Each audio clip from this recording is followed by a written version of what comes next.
and 5. Pressure tight, we never slide. DJ calling routes, Cook holding down the line. Harris in the backfield, reading all the signs. Throne running deep, got that Razorback pride. Film on the screen, we break it down clean.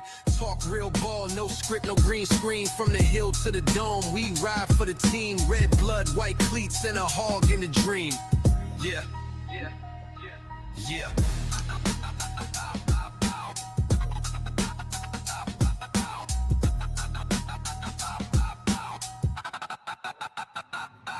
Yeah, film on the screen, we break it down clean.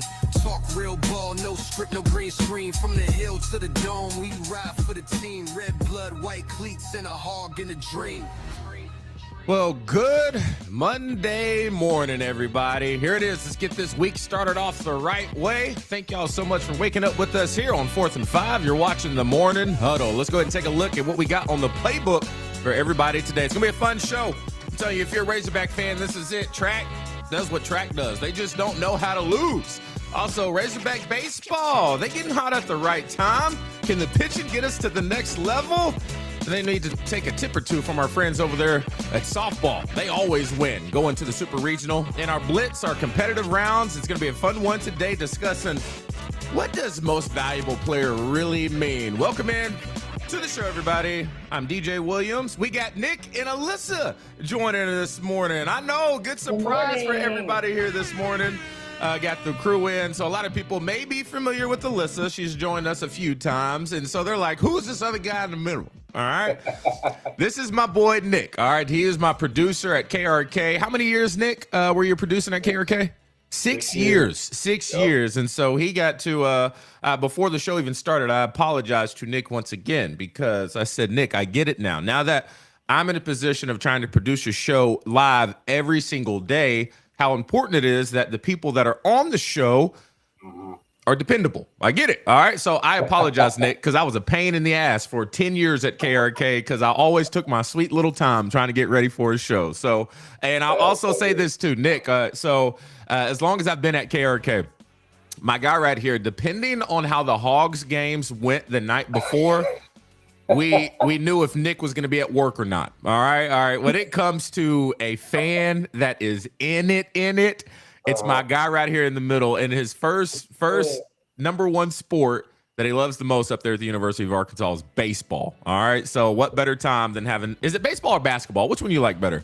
It's basketball. I knew it's basketball, then baseball, and then he always put football last. What a hater. All right. So I didn't play football. In my defense, I didn't. My high school growing up, all that experience, didn't have football. We just had baseball and basketball. So there's probably some slack there. Fair enough. Well, he's also the pride of Morrilton in the house. Okay, Devil Dogs are in the house, so it's gonna be a fun show. Excited for everybody, and we always got to give a shout out to the chat.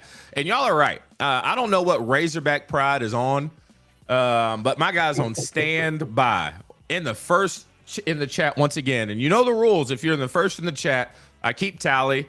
He already won the round last time, so he has another point. Actually, I think he has 2. No, he has 1 because today's Monday.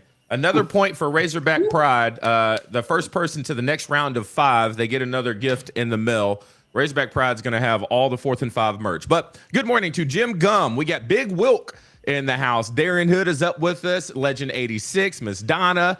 Razorback Pride said, sorry, Big Whoop, got to be a little bit faster. Megan Davin is up with us. Buffy is in the house. Buffy, you know Nick. You've been up to KRK a few times. We got Taco in the house. Dennis Mitchell, R. Pope, my mom.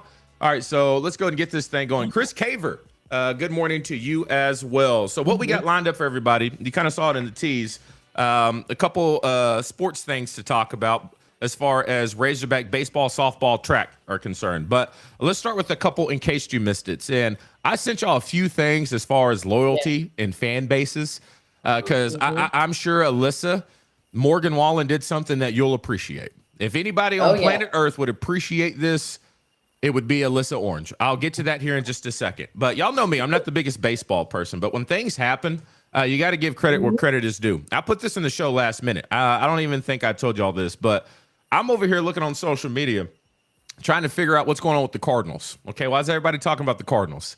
And they had a game over this past weekend, went to 11 innings, and I'm just thinking this is midseason. What's all the hype about? and then I see what's going on. So here's a picture of the fans over there in St. Louis, and I'm like, is this a baseball game? What's happening? All right. So I try to get into the weeds and figure out why this is such a big deal. And so I look online and I go to YouTube and I come across a video of the coach after the game. This is what the coach said after the Cardinals game, and then we'll get into why he said it. Before you guys ask the question, whoever started that in right field, I'll do whatever I need to do to make sure they come every game, because that was awesome. Not only them, but everybody that showed up today. That was a fun environment. Go ahead. You guys could feel that from the. Are you kidding me? Yeah, you can feel it, man. It's awesome, and it creates an environment where it's not only filling this place up, it's making it a tough place for other teams to come in and play. That's what makes a difference, and that was pretty damn cool. So yeah, I'll sign up for that every day. So this, after watching this and seeing the play-by-play, I was like, I might kind of low-key start being more of a baseball fan. All right, so here's a little recap of what happened. Have y'all heard of this? Have y'all seen this? Yeah. Yeah. Okay. This shows you. I think all baseball fans have probably seen this. So I found this guy on YouTube kind of react to what was going on because I had no idea what was happening. But see them. This is the bottom of the he kind of gives a play-by-play, right? Up there in the section, so but I'll just let him explain. And if you haven't seen this, just sit back and enjoy. In the 7th inning, we can see some young kids are inspired. They're waving their shirts around. And then if we move forward to the bottom of the 9th, it's like doubled again. Yeah. That is so many bros up there. Every single guy has a shirt off. We can see the Cardinals dugout is just loving it. They're looking up there. They're laughing. So we're going to extras, but this only makes the section stronger. Yeah. Look at the section between innings. Heading into the top of the 10th, we can see more dudes just pouring into that section. Every single bro is making his pilgrimage for tarps off. But to lead off the bottom of the 10th, the Cardinals score a run right back. And at this point, the broadcast is too hyped to not acknowledge them. Yeah. They're going wild up there.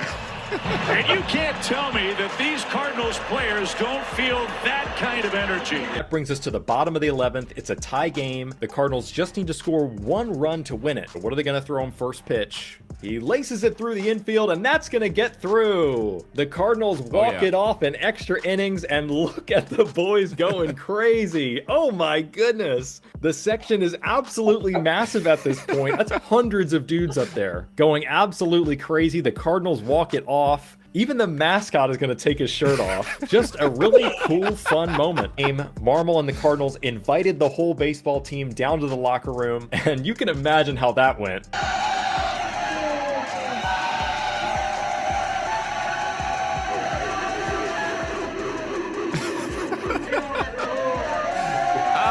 Y'all. See them. This is the bottom. How fun is that? I mean, I was like, okay, baseball. So if y'all are still a little lost, it's called what? Is it the tarps off? And so I did a little deep dive into this. Apparently, it started at hockey because you know when they get into fights, they take boom, let's blah blah blah. Fans get into it, shirts come off in the rally, and so it was really cool seeing just a few of those players from TCU start that. And it turns into a whole section. And so this will definitely be a thing at St. Louis thing. But I thought it was awesome. Baseball. I mean, I didn't know baseball had environments like that. Okay. I've been missing out, huh? I know. I'm sorry. Yes. I'm sorry. I mean, oh my gosh. The only other. Look. Yeah. Yeah. I think that you kind of forget sometimes because baseball is so traditional about how exciting it can be, right? And how fan bases travel. You've got over at Yankee Stadium that whole section of guys that dress like judges, Aaron Judge. Mm-hmm. This thing that's clearly going to be a thing now in St. Louis. However, I know a couple St. Louis Cardinal fans ourselves personally, looking at you, Marty Houston, that don't need to be going to baseball games and taking their shirts off. No. But it's definitely something that I think you can go and it can change the game. And baseball, I think, kind of gets a bad rap of being a little maybe too stuffy. Oh, okay. And I love it. I love the fact that they're making it exciting. Yeah, we got Dennis in the comment right now saying that has hog pen written all over it. So I was just about to say, could you imagine being at a regional and you've got all of those drunk, crazy people going? Like whoever is playing in the outfield is not going to stand a chance. Yeah. I'm all for it, man. So hopefully we can get things rocking and rolling. Now, for that to happen, we're going to talk about that. For a chance to see the hog pen go crazy like that this year and not next year, some things have to fall into place. I'll let my two baseball experts talk about that here in just a second. But all right, let's keep this thing rolling. When I talked about staying true to your fan base, just in case y'all missed this over the weekend, Morgan Wallen stays true to the Vols. He made his way down to good old Gainesville, Florida, performing at the Swamp. And the reason I'm talking about this because it's not so much about Morgan Wallen. It's Kenny Chesney who's getting a lot of heat over this, all right? So there's some big time fans in Tennessee who now have a problem with good old Kenny Chesney. But before we get into that, here's a scene of what happened. This is Morgan Wallen down there, and as he always does a walkout to, what's it, brown-haired girls alone, something like that? It's a banger, first of all. I got to go. I'm not a big concert person, but I think I may go to a Morgan Wallen concert. Dude brings some juice. But on his traditional walkout, he always brings in a celebrity, and look who it is, good old Tim Tebow. You talk about one of the nicest dudes out there who led a national championship team full of felons. It was very impressive what he did over there at Gainesville. But look, you see right there, he tried to get Morgan to do a gator chomp, and he wouldn't do it because he's a Tennessee Vols fan, all right? He tried multiple times, but he would not do the gator chomp, all right? And so getting a lot of respect from his Tennessee fans out there, but poor old Kenny Chesney, apparently they said he will go to a Georgia stadium and perform and wear a Georgia hat. He'll go to a Florida game and wear a Gator hat. That's a no-no. I mean, because I'm looking at Alyssa Orange right now. I'm telling you for a fact that will never happen from this Florida State fan. So do you think when people perform in stages like that, do you think they get a pass to maybe support where they are? If the stadium packed of 80,000 people all paying to see you play at their college turf and they just want you to do a gator chomp, do you get a pass? No. No? No. Hardcore. Nick? Hardcore. No? I'm with her. I'm with her. Hard no. Imagine Justin Moore getting on stage At a and Texas he starts doing concert. a gator chomp. Could you imagine if he was down in Austin? Yeah. No, I'm kidding. I would still listen to it. He would never do that though. You know, like No. loyalty. You got to be loyal to your team. All right, fair enough. Also, like Kenny Chesney, I for some reason thought he was a South Carolina fan. I know he's from Tennessee, but yeah, I'm with, like, he's like a fan of like every team. Darius Rucker and going to Clemson and running down that hill. Yeah, there's something going on. It says Kenny Chesney, Rock over there, you kidding me? superstar from East Tennessee. He's a native there, known for being one of the biggest celebrities for the Tennessee Vol fans. But because you know when you tie celebrities with fans, I look at it like Matthew McConaughey at Texas. That ain't ever gonna happen. He's never gonna call the Hogs and do anything like that. Justin Moore, our very own, he's never gonna go to Austin, put on a concert, and put a horns up. He'll probably sneak in a horns down, even on their own turf. No, and it'd be the last time he plays there, and he probably would be happy for it. And so I thought that was pretty cool. Another check mark in the book for good old Morgan Wallen. Another update. If you've been watching 4th and 5 for a long time, we've talked about needing some questionable character guys on our team because sometimes that just equates to success. Well, I think Kirby Smart has got it figured out when it comes to questionable guys on the team. It's just how often are we going to run into the same issue before Kirby Smart has to do something? I got a graphic made up. We got to keep his players from behind the wheel of a vehicle. All right. Another Georgia player arrested for speeding again. All right. So if you watched our show, they are setting the tone. This is becoming a national trend when it comes to Georgia. So I did some research. All right. So dating back to 2023. There is 1, 2, 3, 4, 5, 6, 7, 8, 9, 10, 11, 12, 13, 14, 15, 16. Let me get to my second page. 17, 18, 19, 20, 21, 22, 23 separate arrests, all involving speeding and having issues while behind the wheel of a vehicle. There's some people on here who are charged twice. Look at this guy. This is in 2023. Morissette. He was stopped for driving 91 in a 55. And not too long after that was then arrested for drug charges, charges of a DUI and drug possession while driving on that restricted license where he just got the speeding ticket. I mean, they got a couple guys who are repeat offenders, but they win national championships. So I thought that was more of just a little follow-up of Georgia continuing to I mean, if you're Kirby Smart, right, and you're meeting with these guys, you guys like, fellas, I'm not trying to tell you how to live, all right? But if you get a speeding ticket here at the University of Georgia, then how do you address that as a head coach? How many times does it have to happen before you start putting your foot down and getting these guys off your team? Yeah, it's reckless. Look, and at the end of the day, I think it's probably cheaper for the University of Georgia to just put all these guys on an airplane, fly them to Germany, put them on the Autobahn, and let them just get it out of their system. Get it out, right? Get it out. Get it out. Now, Nick. Yeah, I mean, where are these guys going? Like, are they getting like arrested in Athens? Are they? Because if you're in Athens, why aren't you Ubering everywhere? I don't know. I mean, they got the money now too. You're playing for the University of Georgia. It's a privilege to have that opportunity, and you're throwing it away because you can't not speed everywhere you're driving. Like, what are you doing? Well, they do have a lot of money nowadays, and they can afford some really nice cars. And I know some people that have a heavy lead foot who like to hear that thing purr a little bit. Come on. Yeah, I know some people. Anyway, I thought that was just interesting. I know one thing. Hey, if that's going to lead to being nationally competitive every year, I'm sure Razorback fans, they're going to be like, how many arrests? 23? National championship? 4? Yeah, we'll give it a shot. Well, I think Razorback fans would be fine if it just win. All right, here we go. Moving things. Go ahead. No, that's true though. Like that's the thing is that's true. It is true. Sad, it's but true. true. Sad, but true. Sad, but true. All right, y'all. This will be a good one. So things are starting to get serious. I know a lot of college fans hate the way that things are going right now. It just seems like it's the wild, wild west. We've been saying that for almost 3 years now. And it seems like it just keeps getting more wild and more wild as we go on. We thought by now there would be some parameters put in place to kind of help hone in college football and get it back to the way that it was.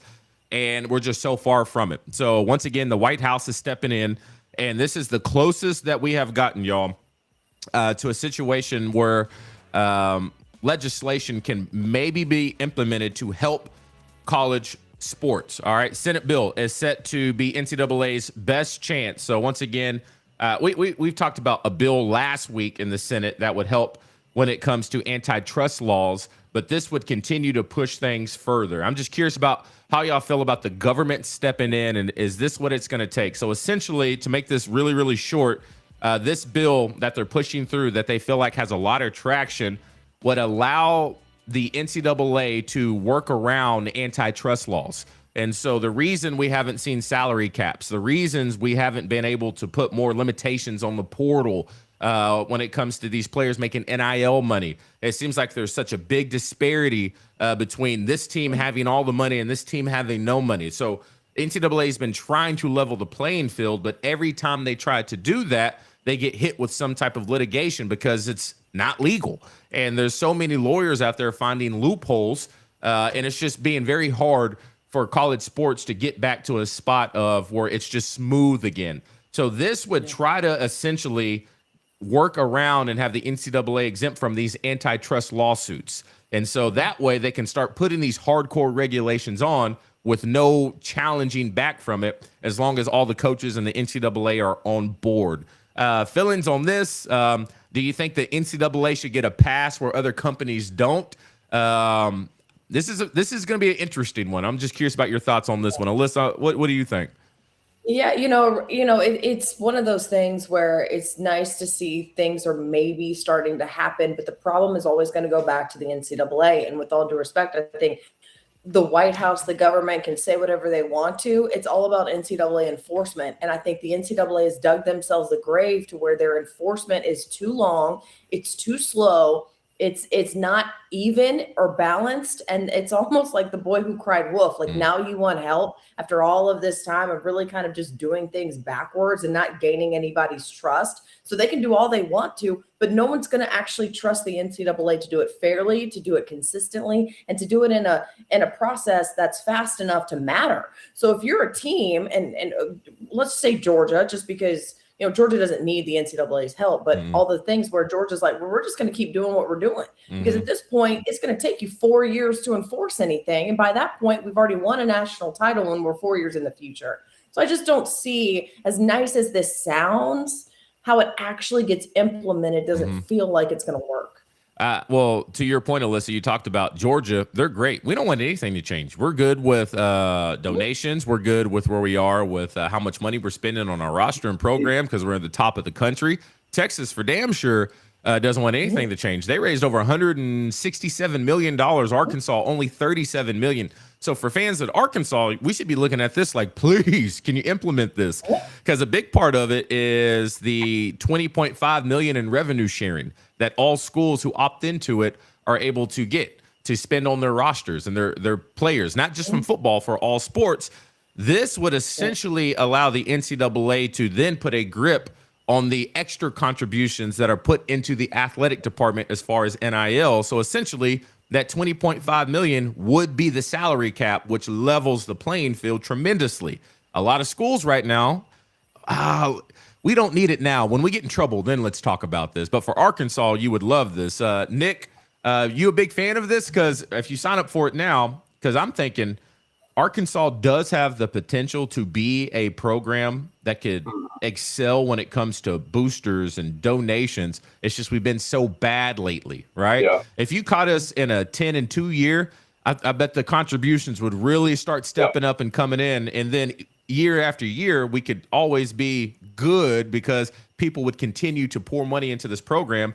It's just, how do we get to that point where we're not 2-10 and 4-8? Yeah. What are your thoughts on the White House stepping in? I'm with you on the level playing field. I mean, that's realistically, that's what Arkansas needs. I mean, you got to call a spade here. The last few seasons, it's been really tough, and they've whiffed on a lot. And because the money's just, it's not there. You know, I think back to when Sam Pittman did his interview at halftime, and we talked about this when we were at the news station, and he was talking about guys that he was barely paying to get by, and I can't remember the exact quote, but I was like, he said they got Louis Vuitton over there, and we got that blue light special. Yeah, like yeah. You cannot say that as a coach. Like, it's just throwing it all out there. Like, hey guys, if you want to come play here, you're not going to get paid. Like, they need the level playing field. But I'm with Alyssa. I don't know, with the NCAA having dug itself into the hole that it's in. Yeah. I don't know if there's ever going to be anything like that that'll actually happen, because you can't. Nobody trusts the NCAA. Yeah. Oh, well, the thing too is what also come up in the conversation would also be the Title IX, because a lot of universities can't do anything as far as making moves, especially when it comes to programs being cut or sticking around, and how much money gets spent here. Everything's split up because they get hit by these antitrust laws, and Title IX. This would essentially make it easier to get around those as well. And I know Title IX was put in place for a reason, and so I know a lot of people would be opposed against that as well. But apparently this thing is getting traction. We'll see how it goes. Speaking of traction, look at this little segue right here. Our track team, y'all, all we do is win no matter what. All right. They do it again. 6 straight outdoor championships for the SEC. Pretty special. We won't get too far in the weeds with this. I just wanted to give them a shout out. Just add it to the collection of trophies. What do you think their trophy room looks like?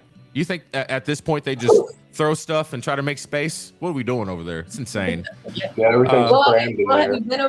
Have you been over there to the indoor? All those things are right there on the indoor, in between where the baseball facility is and their practice field and where the indoor track is in that hallway. They run out of space. They've got that brand new facility over there by the outdoor as well. And I mean, there might be some on the floor of, Chris Johnson and Doug Case's office now at this point. I tell you what would be the ultimate flex if they built a separate building just for their trophies. Would be pretty badass. Yeah, they can do it.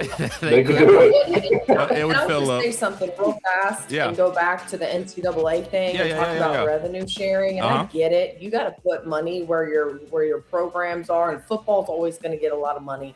Men's basketball, though, at Arkansas specifically, they don't necessarily need it because of what John Calipari has been able to work out with his team.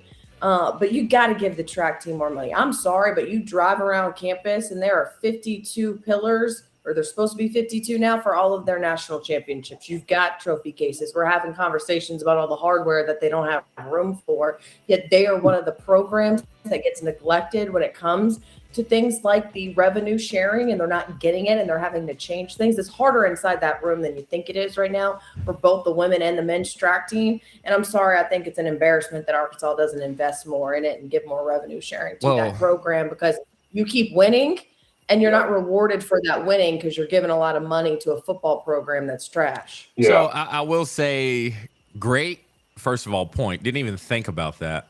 Now, playing devil's advocate, I looked at the revenue share, and I think track and field may have been one of the biggest, loss in revenue just based off how many athletes they have. And so it is what it is. But I think the value that track and field brings to Arkansas as far as national attention, you can't find that. I mean, there's so much value in that. It's like marketing every time you go around Arkansas track. But I will ask this, Alyssa, if you're in charge of the finances, you start looking at, do we need to pour a lot of money into that if they're all like they already got it figured out? You know what I mean? They're already good. Yeah. You know what I mean? If that makes sense. Sure. It does, but I will have to push back on that. They're good right now. But what's going to happen is other programs are going to invest in some of these athletes that would come to Arkansas just for the notoriety of coming to Arkansas are going to go somewhere else because there's money. And I know that like facilities, and this goes so much more beyond Arkansas than people realize right now, that you, again, going to the Olympics, right? The amount of track and field athletes that were represented on that track in Paris was incredible. It was over 22. Yeah. When you think about that, representing different countries, there are other athletes who didn't even go to the University of Arkansas that train at Arkansas because of the way the facilities are, that were winning gold medals, bronze medals, silver medals. Like, it's so much more than that. You've got to be able to continue to pour these resources into the track program that not only wins, but also trains national and global champions and Olympians. And they're already having to cut back on a lot of things that you're not seeing right now, but you're going to see it in 5 years. You're going to see it in 10 years. And you're going to say this track team changed when revenue sharing came in. And that's the biggest concern, is it's not necessarily the now, it's what does this track program look like in 5 years? Yeah. And I'll be honest, I don't know right now if there's other schools in the SEC that are thinking, we need to put more money into our track program. I don't know. Right now with the landscape, I would be surprised if that is happening, because I think what schools are doing, from what we've seen, they're trying to pour it into the program that generates the most money for everybody, which would most likely be football, especially here in the SEC. But no, I definitely see these kids nowadays understanding I can make money and I'm one of the best athletes in the country. And Arkansas, if they want to continue your run, it's going to be worth something now. Or Arkansas could, on the other foot, be like, do you want to be catapulted and maybe potentially make it to Team USA in the Olympics? Well, the path runs through Fayetteville for that. And so they both kind of have these things that they both bring to the table. It's just about how much money do you value that? Because you got to think about it. The more you put into track and field, which already loses a ton of money, then then we're right back in the same situation that we were with tennis and other sports that really need it to keep going. And so, but you're right. I mean, if 5 years from now, if Arkansas track isn't what it is today, people are going to be like, whoa. That's the one thing we have of saying national best in the world. Sure. We can't lose that. Yeah. And I think too, you also have to look at perspective. And I think you hit it on the head right there where you said that's the only thing we have. Yeah. Right. At some point, something's got to give. Tough, so Nick. if they had something else, not saying that like we want to take away from what track is doing, but if baseball had won a national championship, no offense to Dave Van Horn, like softball would have gotten to the College World Series, they could possibly do it again, or basketball, something, right? If you had something since 1994 to hang your hat on, then it'd be different, but you don't. And that's the biggest difference. It's tough. All right. Now we're going to get to some baseball. All right. And yes, Nick does have his 4th and 5 hoodie on. They're asking, is that a 4th and 5 hoodie? Represent. When I gave Nick, he was I should go get mine. Yes. I have a pink one in my closet. When Nick was still producing at KRK, because, when I started 4th and 5, y'all know the story. Doing this essentially had to make me leave the news, even though I really didn't want to. But Nick had, the merch. And I said, Nick, don't wear this while I work here, but as soon as I leave, wear this thing anywhere. All right. So I want them to walk around and be like, damn it, DJ. All right. I still wore it while I work there. My man. Appreciate it. I love my people though over there at KRK. All right, y'all, let's get into the first drive. We're going to talk baseball and softball. It's that time of the year. Before we get into it, let's give a shout out to our sponsors.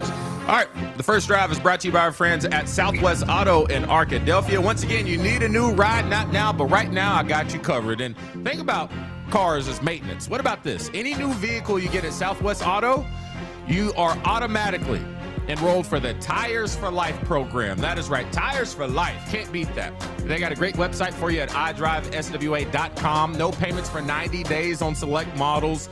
And I already know. All right, so somebody like Nick, he may be okay traveling a lot. All right, but some people don't like getting from point A to point B if it takes more than 10 minutes. I'm one of those people. All right, so Southwest Auto, they understand they're in Arkadelphia, but they have their website. And if you find what you're looking for, get a great financing option, and it's your vehicle and you want it, and you're like, how the hell am I going to get to Arkadelphia? They got a great concierge service. They will bring the vehicle right to your front doorstep. Yes, you in Fayetteville, over there in Jonesboro, doesn't matter where it is, drop it off at your front doorstep and take that busted old vehicle back to Arkadelphia for a nice little trade-in. Go visit my friends at idriveswa.com. All right, let's talk some baseball. Usually Alyssa gives us a nice little package. Now we got her in person. All right, so very excited for this. Nick's going to break it down as well. Once again, Hogs handling business in Lexington. 2 out of 1 in the series, and it got to a point to where we thought we finally hit our stride. Look at the Razorbacks blowing this team out. And then everybody's on the TV like, what is happening right now? Y'all help me out. What inning was that when things got out of hand and crazy? When they gave up, 9 runs? What inning was that? I can't remember. I don't remember. Like the 6th or something like that. Here we go. Game 1, Kentucky won 4-3. Arkansas bounced back in game 2, winning 5-4. Tight one there. Arkansas exploded in game 3 with 16 runs. Kentucky put up 12, winning the series 2-1. 24 total runs for Arkansas, 20 for Kentucky. Standout players, you got Cam Cozell, Zach Stewart, Gabe Gackle, 7 Ks in 5 innings, and you got Ethan McIlvain, 7 Ks in 3 in relief for game 2. But when it comes to the at the plate, Zach Stewart, he was over 500 for the series, 6 hits, 6 RBIs, 3 homers, showing up in a big way. But yeah, here we go once again. Now we're moving on to Hoover, I believe, heading down to Hoover, set up for the SEC tournament. Usually Arkansas is in a position to where a lot of people think they sometimes throw the tournament as far as not too worried about winning because you want the rest. Everybody would say, what's the point of the SEC tournament? It's all about making sure your guys are rested for the regional, then the super.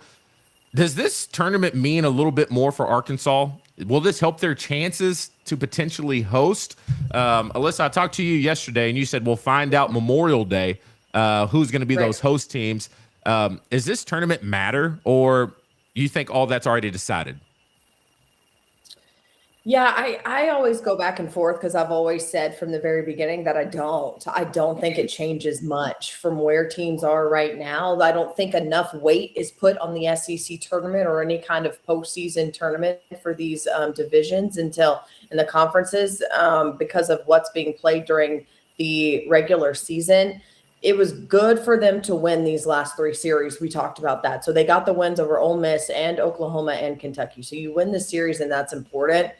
I just don't think you can do enough in Hoover unless you go and you win the entire thing to host in Fayetteville, because then the committee looks and says, okay, you've got an Arkansas team that's maybe sitting here at 17 and not in the top 16, and maybe a team like, and I'm just pulling this out of nowhere, Dallas Baptist or something like that. That DBU's had a really good season and they deserve to maybe host, but you know that atmosphere in Fayetteville is going to be a little bit better than it's going to be in the Metroplex. So maybe that's where you give them an edge. I just don't think that they've done enough in the regular season and can do enough in the SEC tournament outside of winning it all to host again. And that's where you sit here and say, okay, can we just go ahead and treat it like a series and play and go win, and then we host? There's always that up and down, but I still just don't think I just don't think that there's enough room. And I could be absolutely wrong. That's what my gut's been telling me for the last 3 weeks is you're just not going to be able to do enough. Well, I mean, you're not making me very enthusiastic about the potential of fans in the hog pens taking off their shirts and waving them around. All right. But it is what it is. I mean, Nick, your perspective looking at the Kentucky series and the other series leading up to this, has enough been done for the powers that be to justifiably put Arkansas in a situation to host? No, I agree with Alyssa. I think it was, everybody all year long has compared this team to the team in 21 and 22. That was the team that went 38-16 in the regular season, and they were 18-12. And right now our team is sitting 36-19, I think 17-13. That team in 22 didn't host. They went to Stillwater, they beat Oklahoma State, then they went to Chapel Hill, they beat North Carolina in 2 games, and they went to Omaha. You would love for them to host, and I think that team in 22 is probably better than this team. I think they had a little bit more depth pitching for sure.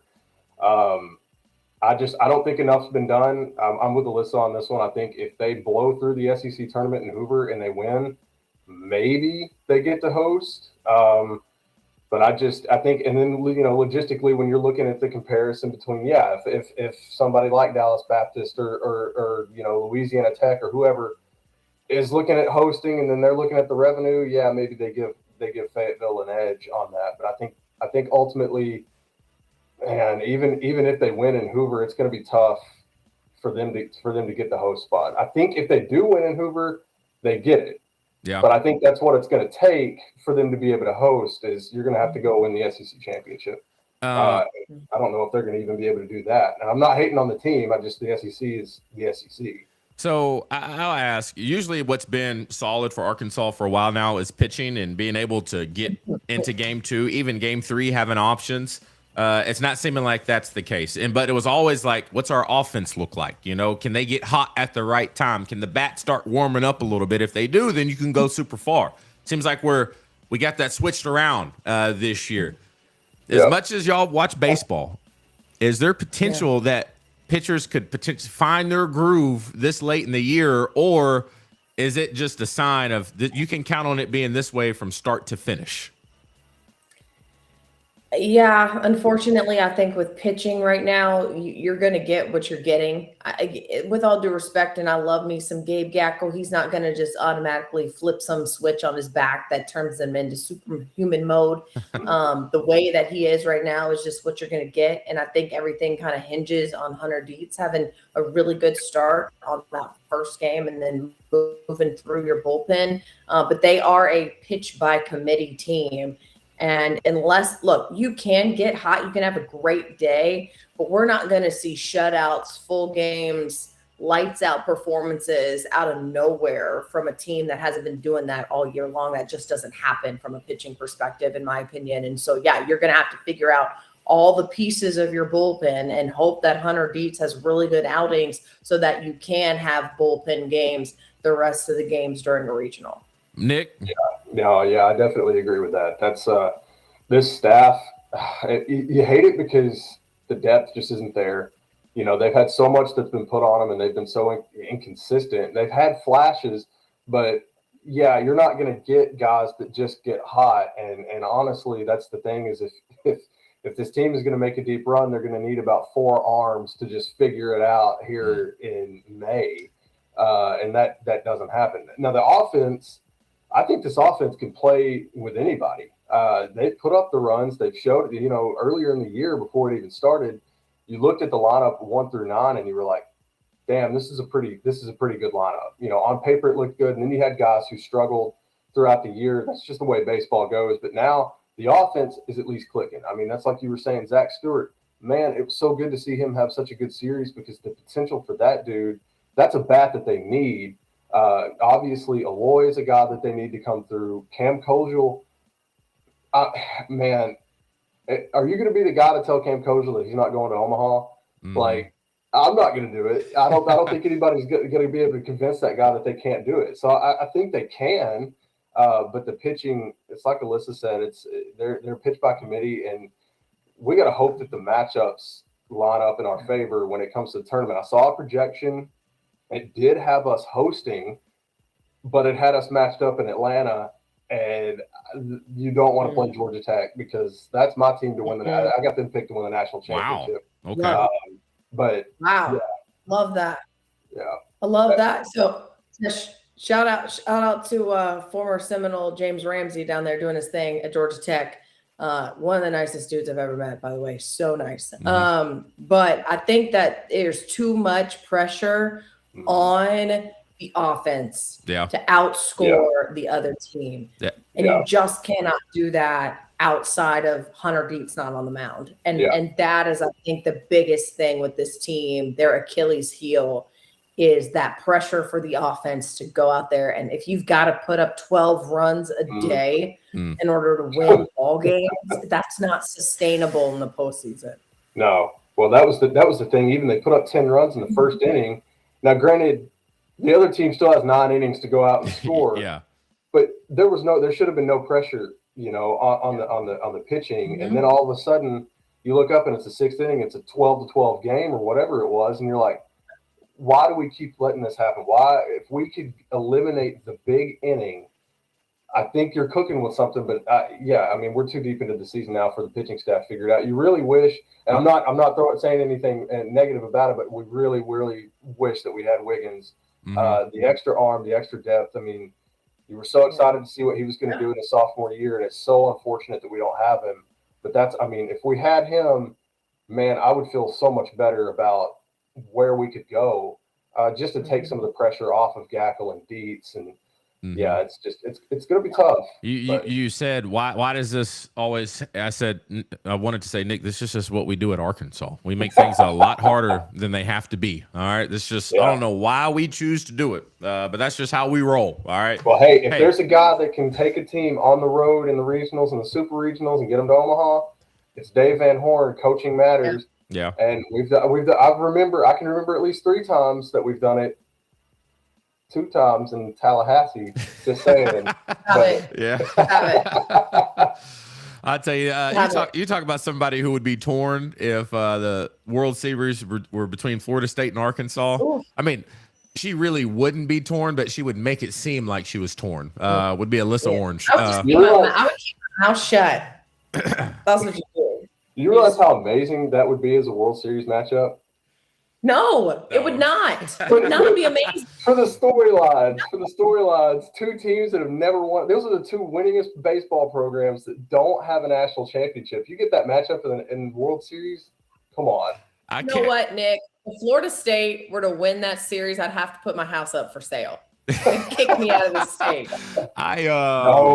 There was one time. Would. I would be excommunicated from the state of Arkansas. He's got to be like one of 5 Florida State fans that live in the state of Arkansas.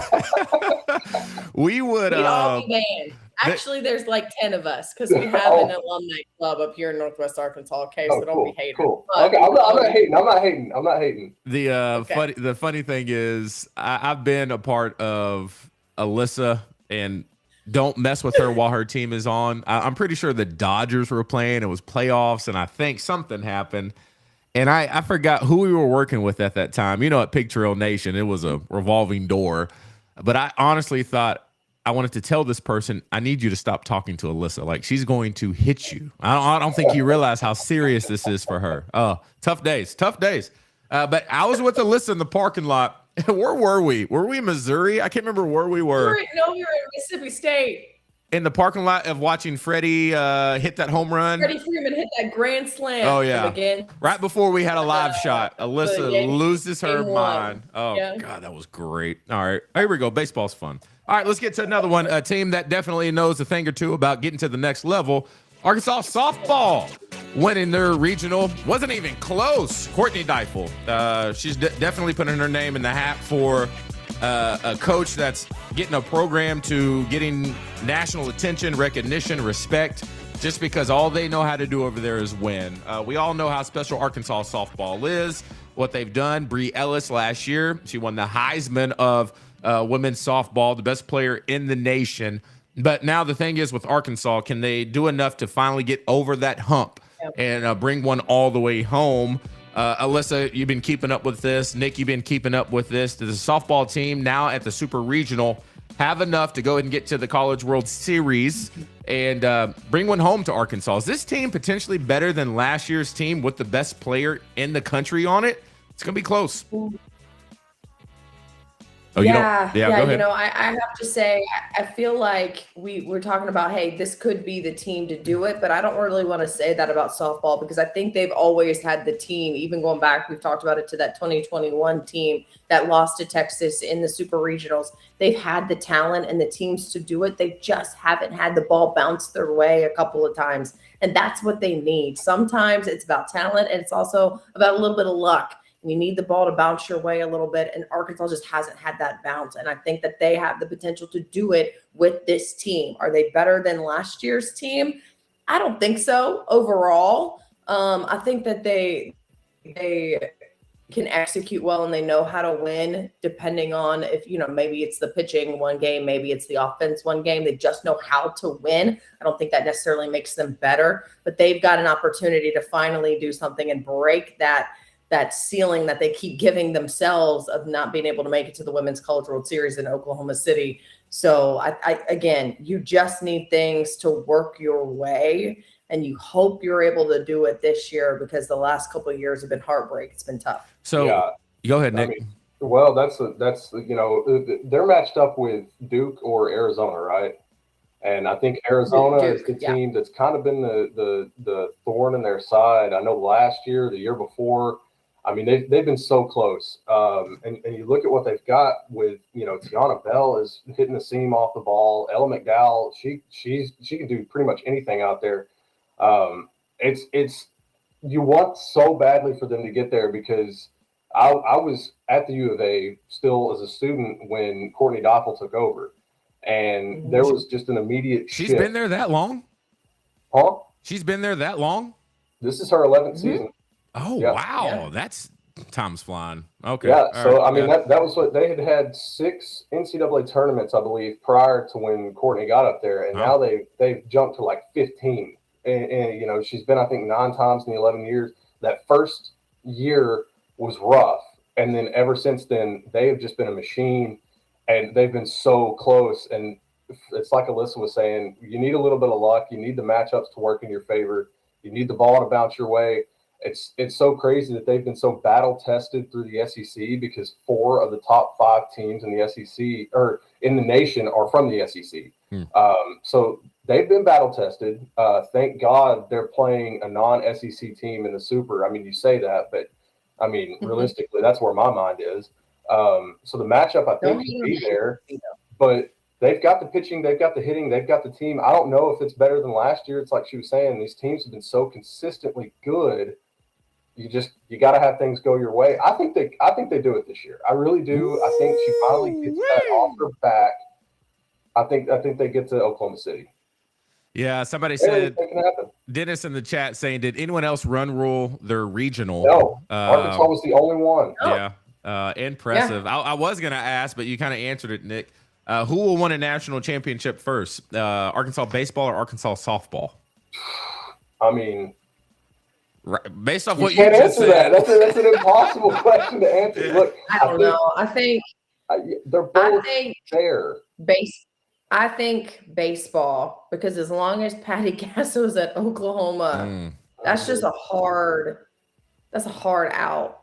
Yeah. Right. And it's tough. What's going on over there? What does she do to win every year? Does she just get all the best players, or is it just, what's going on over there at Oklahoma? Yes. It's just a machine over there. Yeah. Yeah. It's like the Saban Alabama years. Shows that coaching really matters. Texas has done a good job down there in Austin. Sorry, everybody. Of figuring kind of out that formula. You got Texas Tech, who has invested a lot just in their athletic department and programs just in general. And Arkansas can do it. Their teams are good enough to go. It just, when you get into that format, it's all about what's working on those days and those matchups. And we've seen it so many times with Arkansas baseball at the College World Series specifically. That's like, man, if they were on the other side or like this, or shoot, I don't know, don't drop a ball in fair territory between 3 guys in 2018. I don't know. Why you got to do that to Nick? Like, Why would you do that to Nick? As soon as you said that, I saw Nick's heart. That's fine.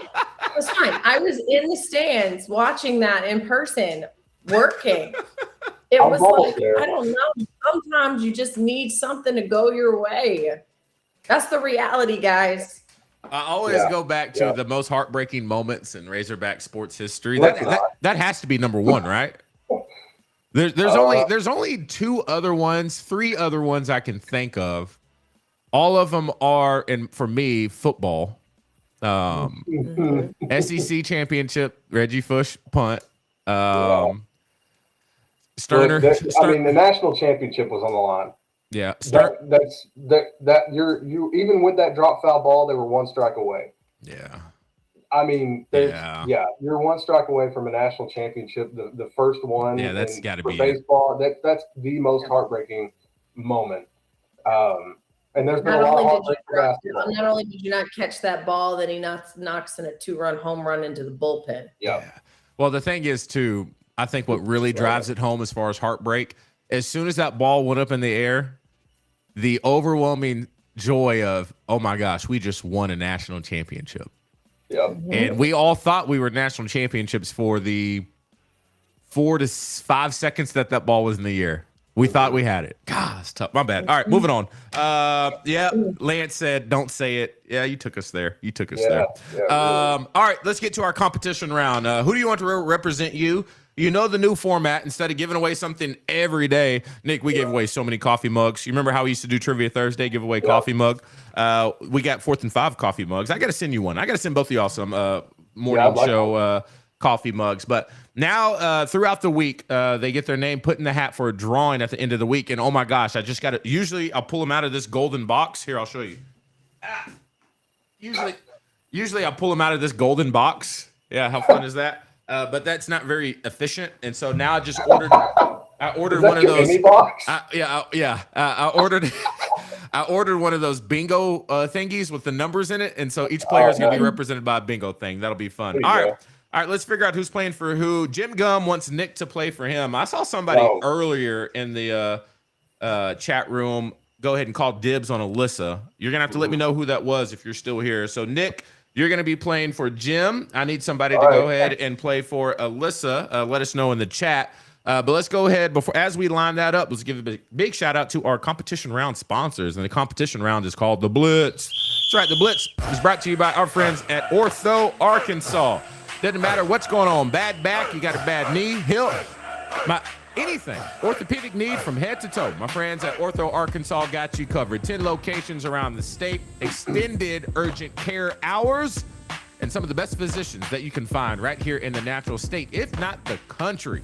So once again, for all our folks out there that think we can keep putting it off, that shoulder's been bugging you forever, stop with that nonsense. Take care of yourself. Head on over to orthoarkansas.com for more information. Let's get into the Blitz round. All right. It was Dennis. That's who called dibs. Yep. Look, you see him in the chat. I called Alyssa 20 minutes ago. 20 minutes. Good God. All right, Dennis. Let's go, Alyssa. All right. We got 3 Blitz topics, and we'll wrap it up with some fun stuff. All right. First up. The MVP of the good old NBA back-to-back. You got SGA over there at Oklahoma. But big debate has been, was he really the most valuable player? Victor Wembanyama. I'm telling y'all, I don't know if y'all been keeping up with the playoffs, but you talk about valuable. This dude, Victor, is up there. Now, I'm not trying to sway y'all's opinion or your judgment. SGA is a dog, too. All right, what he's done at Oklahoma City, it's been special. And the cool thing about it is we get to see them match up in the good old Western Conference Finals, see who has a chance to go to the NBA Finals. But I asked y'all, SGA, is he the most valuable player in the NBA? Nick, you're up first. You're on the clock, and your time starts now. Well, let's see. So SGA, he won it this year. He won it last year. Wembanyama finished 3rd in the voting, didn't he? Ooh. Under Jokic. Ooh. And I mean, it's been SGA and Jokic for like the last 5 years. I think if you look at the terms of who's more valuable to their team, honestly, I'm throwing Jokic in there as the third option. I know this is between Wembanyama and SGA, but I think out of those three, Jokic is the most valuable. Okay. I think OKC could replace SGA and win without him. I know he averaged 30-something points a game, and I know that Wembanyama is 7'8", but I don't think Wembanyama is the real reason why San Antonio was as good as they were this year. Ooh. He was there last year and they weren't that good. So they made some moves to help him out. Yeah, between the two, SGA. Okay, I will strike those last comments from the statement. But good go right there. Before we talk about it, Alyssa, you're on the clock with your rebuttal. Your time starts now. So my very first NBA game that I got to go to over at Oklahoma City was back in February, and it was SGA's return. And hurt for a little bit. Dude went off over 30 points. The thing with him is just like a casual. The next thing you know, he's got 35 points. They happen to be playing Denver that day and playing Jokic, and he just kind of looked slower. And I don't know if maybe it's watching him in person, but it's just like you've got SGA all over the court, and then of course you've got the Joker, and I felt like he was a step behind. And watching that game and watching the way that SGA played, I was like, man, this dude's a dog out there, and it was really fun. They ended up winning that game. And so for SGA, I think everything runs through that offense the way that he's allowed to facilitate and get his guys involved, but the way that he casually puts up points. Okay, I'm gonna actually keep your statements at the end because I couldn't hear what you said for the first 15 seconds because your signal dropped for a second. So I got the gist of it, and I will give that round to. I think Nick drove that home a little bit better. All right, Nick, it's 1 point on the board. Nick, you're going to be red since your face is already there, and Alyssa, you'll be blue. All right, let's go ahead and get to the next topic. All right, let's line it up. Don't forget, Nick, you're playing for Jim. Alyssa, you got Dennis. Dennis was locked in super early. All right, next one up. Sportsmanship. That's what we want in the sport, right? Anthony Edwards displaying an amount of sportsmanship that we've never seen before. All right, so I want to know what y'all think about this. All right, are they making a big deal out of this? A lot of people on ESPN are saying this is bad from Anthony Edwards. Some people are saying he's just, he was taken out of the game and he just was showing a lot of respect for the other team. If you're unfamiliar with what we're talking about, I got you covered. So, that you would often see at the 8:01 mark. Here's a recap. You see Anthony Edwards walking over to the bench. This is not the end of the game. There's still 8 minutes to go in this playoff game. Commentators trying to figure out what's going on, and it starts getting a little awkward, right? Not only does he say what's up to the coaches, but he heads over to the actual bench while they're still talking to the coaches. They're like, what the hell is happening right now? I've never seen anything like that in my life. All right, so are we making a big deal out of this, or is Anthony Edwards tripping? I don't know how else to put that. Alyssa, you're on the clock first. Your time starts now. Yeah, I'm going to be real with you. I just think Anthony Edwards being a little smartass. And I think we all know when we play sports that at the end of the day, you're going to walk through a handshake line. You're going to be able to say, yeah, good game. At the end, I think he's just being a little smartass over there and wanting a little bit of attention and kind of, little actor wants an Oscar over there for that performance. I mean, that was just so unnecessary. Go sit your butt down, get through the handshake line when the buzzer sounds at 000 on the clock, and act like an adult a little bit. I can kind of see how people are going, oh, well, he was just trying to be friendly. No, he's not. He's not being friendly. He's being a smart ass. Oh, Alyssa bringing the juice. Nick, you better tighten up. All right, here we go. Nick, you're on the clock. Your time starts now. So I think, he probably could have waited those 8 minutes, gone and shook hands after the fact. But I think what he's really saying is he's trying to send a message to the front office, like, I can't win with these cats because Julius Randle and Rudy Gobert combined for 3 points and 10 rebounds. Those two start. They're supposed to be his complementing pieces. Now, I know Ant went 9 of 26. He had 24 points. He's got a chip on his shoulder. He's a competitor. But he's sending a message to the front office. They've been in this situation in the playoffs where they've kind of been backed out. They've got kicked out, all this. I don't know. I think it's hard for me to sit here and say that it's not good because he's trying to send a message. He's the face of the franchise, but he needs to take a step back sometimes. So, great point. That definitely did seem more messagey, but I think Alyssa drove that one home. Yeah, I think he was can't do that, right? I understand maybe why, but still can't pull that trigger. All right, here we go. Well, look, I will say this. I got one thing though. He's the face of the franchise, but yeah, they have written about him negatively, and so that's why everybody's making a big deal about it, because he wears his emotions on his sleeve. He's my favorite. Why they're making a big deal. He's my favorite player in the NBA. I love the way he plays. I love it. Oh my gosh, he's amazing, amazing. All right, this will be a fun one. Let's go down memory lane for this one, y'all. Yesterday was National Take Your Parents to the Playground Day. All right, chat. I want y'all to play along with this one as well. I want y'all to dig back into the good old memory banks. What was the best game to play at recess? We all know we used to look at that clock as that time ticking down, understanding what was about to go down as we went outside to go play recess. All right, so which was the number one game? Alyssa, no, actually, Nick, it's on you. I'll start with you. You're on the clock and your time starts now. Man, that's tough because there's a lot to choose from. I always liked kickball just because I got a chance to just run around. I mean, you got dodgeball. You could take out some anger on somebody that you didn't like, smack them in the face with a jelly ball. We played a lot of basketball and football, but probably kickball. That was always the best one to me. There's so many to choose from, but I think I got the most memories with all of my childhood friends from playing kickball. Whether you slip and fall and you scrape yourself up, or you keep running, or you remember how far so-and-so kicked the ball. It made me mad because I had to run it down. Yeah, I would say probably kickball. All right, he's taking kickball. Alyssa, let's go ahead and get to it. What's your rebuttal? Take us back. What's that nostalgia on that playground? I know Alyssa Orange was a menace on that playground. Let's get to it. You're on the clock. Your time starts now. Yeah, no, I played a lot of kickball too. And to Nick's point, it's one of the best. And it gave you so much street cred from the beginning that it started, where you're picking teams and you hope you don't get picked last, to kicking somebody and kicking it for a home run. And kickball was one of those where you could just continue to play. It was different every time you were out there. But also, too, kickball is something you continue to play as an adult. So now I'm over here. I've got so much street cred with my 8-year-old playing kickball in this field across the street right now. The fact that I get to play these games all the time, I mean, he'll be like, Mom, let's play kickball, just one round. And I'm like, all right, I'll kick your butt. And I do all the time. He's 8, and it's great. But kickball is something that not only is nostalgic, and let's be real, no one knew how to play Foursquare. That game is not real. I agree, right? Yeah. Ebony said Foursquare. I was just like, I mean, that's what the other kids who really couldn't keep up on the other stuff would do. You know what I mean? No, play no. I see Tetherball in the chat. Tetherball was fire, especially if you got the person who kept, just dominating you. Duck Goose is on there.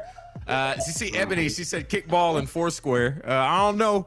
Red Rover. That was Red Rover was so fun. I don't know how they let us play that. Trying to break people's arms. A dangerous game. One day we're gonna do a draft for Red Rover players, and we're gonna pick all NFL players. All right. So one day we'll do a draft to see who's on your team. All right. So I give that point. I think Alyssa drove that one home. All right, Alyssa, you're up 1. All right, let's go ahead and knock this out. Let's get through the birthdays. I know we're tight on time. I don't know how to play Foursquare. I don't either. You're not alone. All right, y'all. Birthdays. Be a fun one. All right. You know how the game works. I'm going to describe a person. You can answer as soon as you want, as many times as you want. All right. So as soon as it clicks whose birthday it is, you just shout it out. Okay. There's no wrong answers. Let me get my little birthday tab up. Where's my birthdays? Hold on one second. Doom, doom. There it is. All right. Let's get it. Are y'all ready? Yeah. Am I ready is the question. All right, here we go. First up, celebrating a birthday today. People would say this is country at its best. All right, released 18 consecutive #1 hits. George Strait. George Strait. There it is. George Strait. All right, Nick, tying it all up. Nick, it's on you. How old is George Strait today? If you get it right on the money, it's worth 2 points. 79. Alyssa. 82. He is 74 today. All right. He is 74 today. Nick gets the point. A little bit closer. All right. There we go. Next up. I love this actress. One of my favorite comedians. She was in Anchorman 2. She was Tina Fey. Wow. Now, you don't have anything pulled up over there, do you? All right. I believe you. I trust you. No. I love me some Tina Fey. So funny. I didn't know that she actually wrote the script for Mean Girls. She did. Mm-hmm. Alyssa, are you still with us? Mean Girls. Yeah. Okay, there we go. Yeah. Your thing was a little froze. We're good. I am. My internet is absolutely trash. Okay. Well, we won't say who the internet provider is to dog them here on our stream. or if you want to. I will. It's so bad. Yeah, we gotta. If we do this more on 4th and 5, I won't give. I'm gonna have a new internet by tomorrow, though. all right, here we go. Alyssa, it's on you. How old is Tina Fey today?